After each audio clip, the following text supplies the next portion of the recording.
Ana m otu nwanne anyị nwaanyị kpọọ m na fon sị m nwaanyị mba nọmza ya sị m na ihe n'ugbu a tụgharịara ya okwu n'ugbu a na-egbotowakwara ya mba ụwa na ya alụọla di ji ụmụ mana steji ya n'ugbu a na mgbe na-adịghị anya ya ga-atụgharị ụkwụ na ya ga-asachagbuchagbu onwe ahụ sa nnọọ laa nwa ji mkpu na lee buru onwe bugere nwoke ọzọ mana m tụlederela ihe n'ugbu ene ma ya eme ya iwu ojie ya sị m na ya dị only 17 years mgbe di ya lụrụ ya na di ya dịkwa na 38 years then mana ọ wee big boy o ji ego na-emetụ ego aka mana ya onwe she from na mma na abịa na ihe gbasara enweghị ego ihe isi ike na enwere ogbenye nwa ọbịam na family ya eshi ka na-akpọ ụbịam the poorest na their kindred ọ ya ka di ya n'ugbo bịara that time tọṅara ya because ya mara mma nwa jikwe n'onwe ọbịa that time ọbịakwa n'obiga ha nwa otu akpa rice ha ṅụọ ya na ụmụnne ya na nri nụkwa na ori na ihe ha na-aṅụ ute Lipton without milk na ọ ya bịa zụkwa na milk butere ha ha ṅụọ obiọma kpacha ha ọ bịawara straight na ọ chọrọ ịlụ ya ọ bịaghị ime ya enyi ọ ya ka ya bịara ele anya ọ dị serious ọ jikwe na ego o mega ọfụma as of that time ọ rụọ n'ụlọ ya ekwete abịakwa ụgwọ isi ọ ya ka ya lụrụ ya na ya bụ biri ya ma otu mmụ nwa otu nta ime ya tụrụ ụlọ nna ya ebidotakashiwa mmiri ụlọ emebisegwu na ụlọ akịrịka ụlọ aja ọcha na ụlọ akịrịka na enwere ebe hige mmiri ya rịọ di ya na ọ nọ si ya biko ọ wụrụtụ mpekele zinc ndị ke nọ gbaghashiri agbaghashi na ka a were yọshitụrụ ya elu rufu ụlọ nna ya na ụmụnne kedu ọkpara nne ka nọ bọị enwebe ka aka mewere n'ọfụma na ọ ma na ọta ụlọ ha na ọ biko ọwụgodo Belgium zinc ndị ke ndị mmadụ wechiri n'ụlọ ha ochie ekele menwere ogemeli onwere ọga Julius ka e were ya dịrị ụlọ nna wepụga akịrịka oyi atụgbukwere na ya mpa ya di ya gwawe na ọwụhụ job ya to do that na ihe ya bịara bịa lụrụ ya wụ ọlụlụ na nwoke dị mma ịgba mbọ in life before ya kọwa akụkọ ịlụ nwaanyị na nwaanyị lechakwara na nwoke nọ n'ụlọ akịrịka lụọ ya ihe ọ pụtara wụ ebu aga ka ebu ala na ya nwere other things ya na-eme na ọ bụrụ na ya ga-akọwara ya ụlọ nna ya roof wee ya ugbu a na nwanne nwoke ụmụnne ndị ke nwoke abụọ na ha ga-adị useless ha ga-efili na ha ga-relax na ọ dịra ha responsibility ha nwere ha gacha mechaa gbacha gba emechaa lọta ha mara na ụlọ nna ha nọ dị eche ha na enwere ihe nwoke na-emere nwoke ibe ya ọsanya mmiri ụbịpụ okwucha aka ha aga na ọ naghị na otu a ya sị na ọ bịara bịa leta mpa ya ọ na ọ chọrọ mpa ya ego asụ ọgọ mmadụ ọ ga-anọcha 3 years 2 years 2 years 3 years ọ bịa sị ka ọ lọtaghị ndị ọgọ ya na mgbe ụfọdụ ya dị ime ya gwakwa ya si ejichikwa ike letere ya mpa ya mara ụtọ mere ọ sị ya ọ lacha ụlọ ahụ ọ gaghị aga ahụ mpa ya olu achịta ya ewepụzi ihe gbasara famili ya na-abọdazibe ya ebido obere ego ya sevutere o zuru iji bido biznes ya chọrọ ime ya na-agwa ya na ya chọrọ ibido biznes ọ gwawa ya na wagụrụ gị ka ọgba ọtọ n'ụlọ ya na-ele ihe biznes na ọ ma anya biznes n'ụlọ nna ya o mee biznes ebe ahụ ya elega ihe ka ike agwụ ya gaa na mitin ga-ebiri ego plus obere ego ya sevutere ga-ebiri ego na mitin were bido n'ebe ha bi na enwere obere daily market nọ very close ya ga ebe ahụ ga-akwụ ụgwọ shade na-aga ebe a na-ere ngwa ofe di ya bụdakwana na ọte ka emege ma ụmụ atọ na nwaanyị mba nọ nza na di ya mgbe ya bịa badara n'ịtụ ime na mgbe ya ba alụchara ego bata na ego gbatom na ihe di ya na-emewe ya pụọ mgbe ụfọdụ ga-anọcha 1 week na ya wee obere nwe ya enweghị oke nkwu ya enweghị nkwuwa okwu like that onye ga-ekwukwere na ya ma ebe ya esi abịaga 2 weeks ọ lọtabe every Friday ojikere pụọ na nwaanyị mba nnọọ mza na mma n'ime ụmụ atọ ahụ ọnụnụ ya mụrụ adị ya ma saịkụl ya ọ bịa oso seed ahụ afọ imecha na ya ga-ahụ hakwa di ụta a na-emesị di na nwaanyị bi n'ụlọ na ọ na-anụ n'ihu ya na-eme kọl na ọ na-anụ n'ihu ya buko wit nwaanyị na ọ na-anụ n'ihu ya kwụ ụgwọ o nwere ha o nwechara different hotels and the managers ebe ahụ o jicha nọmba ha ọ na-anọ n'ụlọ kwụ ụgwọ hotel so ha clean ya nye n'ụlọ n'ihu ya nye ya egel adreesị ya ga na the hotel na-eche ya eche ọ mekpọketa elewe egwuzoro n'ihu olewe just enwe ihe nidiri ya sị mba ọ pụwakwanụ ya na-emere nwekwanụ nwa biznes ya ụkọchị ya gawa n'ahịa kpọpụ ụmụ ya skuul gawa ahịa na ọ ya na-akwụ ụgwọ skuul ya na-akwụ ụgwọ ụlọ ya na-emezi that one were na-erezi obere ego gwa nwanne ya nwoke sị nwere obere ego ya n'aka na ngwa ya agaghị chọọ zinc ka ọ n'elu ụlọ nna ya. Nwanne ya nwoke asị by then o mechakwala ọ gbachawa na bọị enwekwere nke eji ya na-esendịrị ma mpa ya ma ngịrị ego ọgwụ na ọte ka ha si nọrọ. Uru ya bara die na-ahụta ya na uru ya bara ịmụ nwa na ya chọrọ ka ya mụọrọ ya ụmụ mara mma ya mụkwana ụmụ mara mma ụmụ ya mara mma wewe na ọ gwụla na ya di nwere ru nke ya na nwamba nnọọ nza na mma na oke ntụ ime atọ mgbe ya bịara bịa mụọ nwa ya ka atọ ụkwa na ada ya nwaanyị ya enwenwetụla nkwuwa okwu bifo ya na-ekwuli okwu n'ihu di na ọ bawara mba ya nụrụ meshie ọnụ kwuru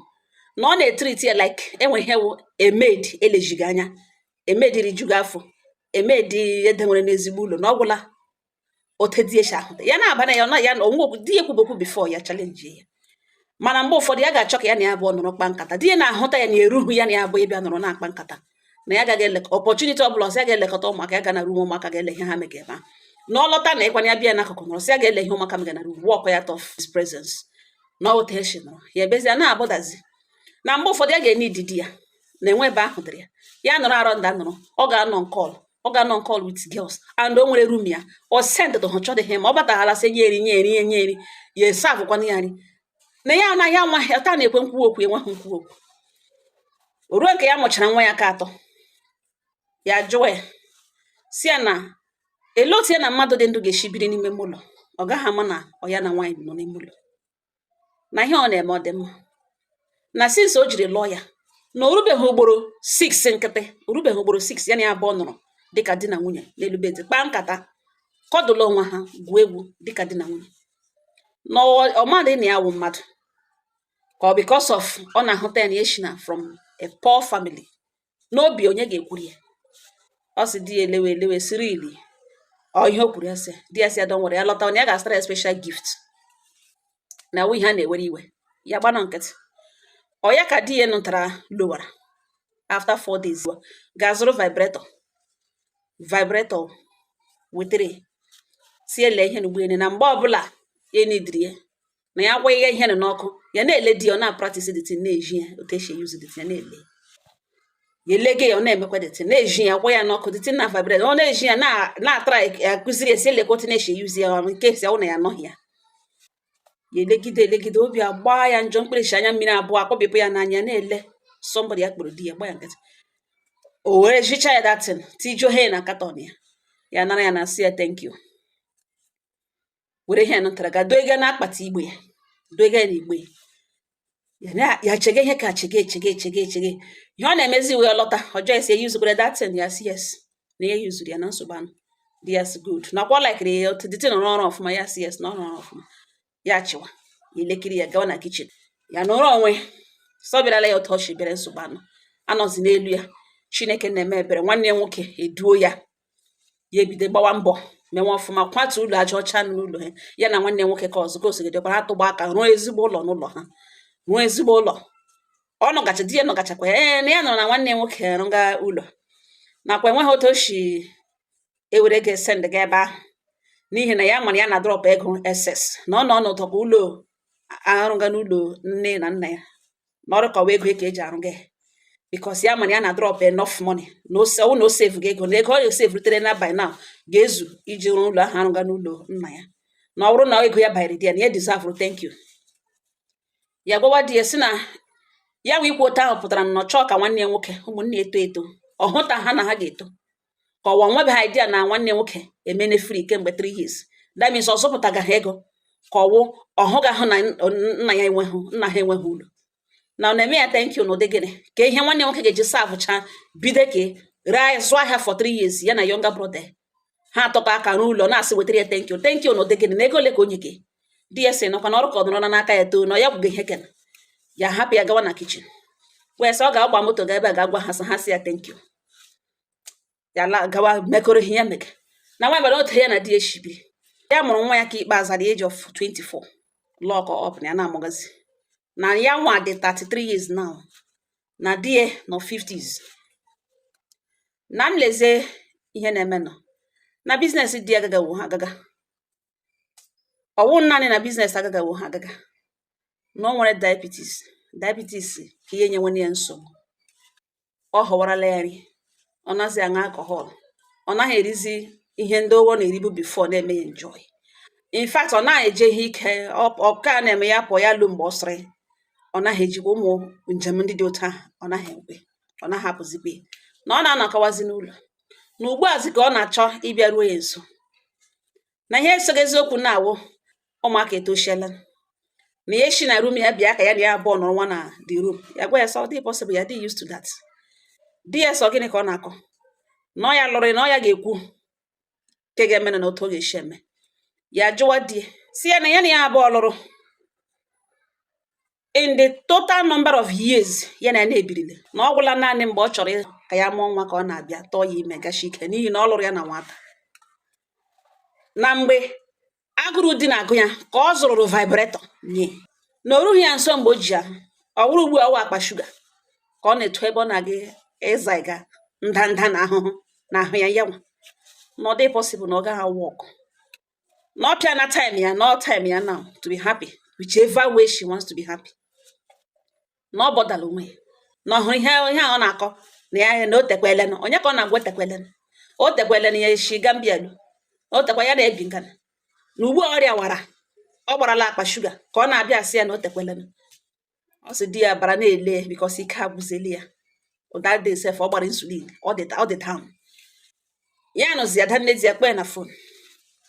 na nwanne nwoke kpere na-ebega akwa na nwunye eji ọrịa ya akụga ya ọnụ, na nwunye na ọkpọga akpa shuga ya si yes na ihe nwanne nwoke wụ na akpa shuga Dangote na ọhịa nwanne nwoke awụ na ọrịa ga ọrịa shuga na shuga na ya na ọbara na ya na ọkpụkpọ na ya na umeji na ya everywhere na ọwụ ugbu a ka ọ chọziri ịlụ di na nwunye na ya nwakwala anwa jụọ ya ụdịka ajụjụ ahụ ọzọ na ọ maghị ihe ya gabigara. The first time ya tara ya complain ya nụrụ ihe ọ gwara ya na-ele ihe o miniri na mgbe ya ji ahụ na ya na di ya nọcha how many years ma ya nọ n'ugbula ahụ ọma ma ya mega exist ọma because ọ gbabụ ndụ na o shiri ike ọ pụọ ọ lọta mgbe o sịrị today nda ugbu a ọrịa wara ya ga ụlọ ọgwụ ha sị ya na ọrịa ga diabetes ka ọ bịagaziri na-asị ya bịawa ya buru mgbegwere bịa achụta na room na ọwọta ọ shalụga ya na di ya shalụga ebe ha nọ na ya jụọ nwanne ya nwoke tụrụ mgbe ya na-akụrụ ekugono na ele mgbe last ya na ya abụọ nọkọtara n'elu bedi dịka di na nwunye na ọ ga-echetalizi na something ya dịrịla used to ya onwe ya dịkwana used to because ike agwụziele ya ọbịazi ugbu a ka ọ mana ya na nwaanyị ọlụrụ ga-shia bed shia room na room ahụ ebe ọ si eshi buru akpa ebewa na onye kpọgara na room ahụ ka how long how many years ka ya nọrọ na that room na ọ jụọ nwanne ya nwoke ọ sị ada nne ya sị nụkwa keke megecha emege gbanyụọ fon na nwaanyị mba nọ mza na ọwụghị ebe a ihe ekwere kpọm na ihe ekwere kpọm na-awụ na enwere one man nwunye ya anwụkwalanụ mụọra ya ụmụ abụọ nwụọ ụmụ abụọ ya wụ ụmụnne kpọkwana ya. The man na-eme business ọ wee very quiet person mgbe ga-eshirishiri ahụ like na ya agaghị anọ like this na ya chọrọ boldly ime this man accept n'ihi na ya agbalịala n'ebe di ya na-arịgaghị elu enweghị danger o pozuru na ọ nwoke na-arị nwaanyị na-agba n'ezi elu wee ebe a na-atụ ụjọ na nwaanyị a yọta n'ebe di ya na-arị ya elu na-enweghị any danger o pozuru na ọhịa na ihe gbasara ya na ya bụ elu bed na ọ na-eme exist na ọ wee dead urge with him na ya chọrọ ime this man accept nabata ya with full chest na ya agwala di si na ihe na-akụzi ya na we end his marriage a ka ya ga-ezuru ike na ụmụaka ekwerela ya etoliteshiala na ya end marriage tụ onye ọ ga-alụrụ because ọrịa odekọta ọrịa ka esi eme gị omegedịrị ya nke imere ya ebere o butughị ya everyday ka o ji adị town na ihe ya na-abaghị n'ime ya na-awụ ihe bịa lewe ya ọrịa na ya agaghị emeri ya enweghị mind iji lee ya ọrịa na o mere mee ya denwe ya ka slave na slave onye gbacha bọ emecha anya ahụ ekwere gaha ere ya alawa n'ụlọ nne na nne na ọ na-agụ ya agụrụ ya lawa na ya na-anwụ jeta ugbo ya na ya dị in love with that man na ya edigezi ya edigide ka ya ele na ọgwụ ọkụ ga na ya chọzi ime ihe ya chọrọ ime with full chest na m juderele ya ọnụ na iwu ojie na ọwụ ya gawazi ugbo ene otu ugbo a na o kwebere ọwụ mgbe ya ga-emezi ala ka ọ bịa ka ọwụ ya nọrọ n'ụlọ faiga ụkwụ na ọ mmadụ ka ya wụ ahụ ya nwere limit na ọ gafeela limit ya nwere ike ihe ndio na ụmụ ya etoshiele na ọ ya nwere nwata nwoke dị nwere onwe ka ọ ya eshi na marriage epụta gaga chọrọ happiness ya zu na ya agbalịala na m judele ọnụ ụmụnne m hai ụmụnne m okwu ekwula ekwucha m sị nne m ya sị nwaanyị ọma ya sị ihe ị na-ekwu ngala ugbu a na idiri mgbe ụfọdụ ụmụ nwaanyị na-aga edili ụfọdụ ga-ahụ ya ha sị nụkwa na ọ pụwala ha agara kere ọrụ ha gị die ya mgbe ụmụ nwa wee ime anya gị die ya ihe a na-ekwu okwu ya wụ ụmụ nwa ha etolitere ihe ọ bụla ị na-eme na some of the things ị na-eme na ọ ga-emetụ ha affect in a way ma ọ bụrụ na ilerughị ihe ị na-eme anya be very very careful in doing ihe feeling na maybe ị na-eme di ọ na ị na-eme ka ịchọga gị na-achọ happiness gị mee very big mistake. Aga m asị na o wetu obi you're a mother kwere maka ụmụ not ilewe ihe di mere ọ ịbịa gbakọwa otu isi agụchiga ya ugbu a na ọ ga na-epush ọ ga na-epush mana enwere ihe ị ga-eme tomorrow you will start regretting it. Wepụ obi gị na ihe ahụ iche gị ịdịele years ịnọ na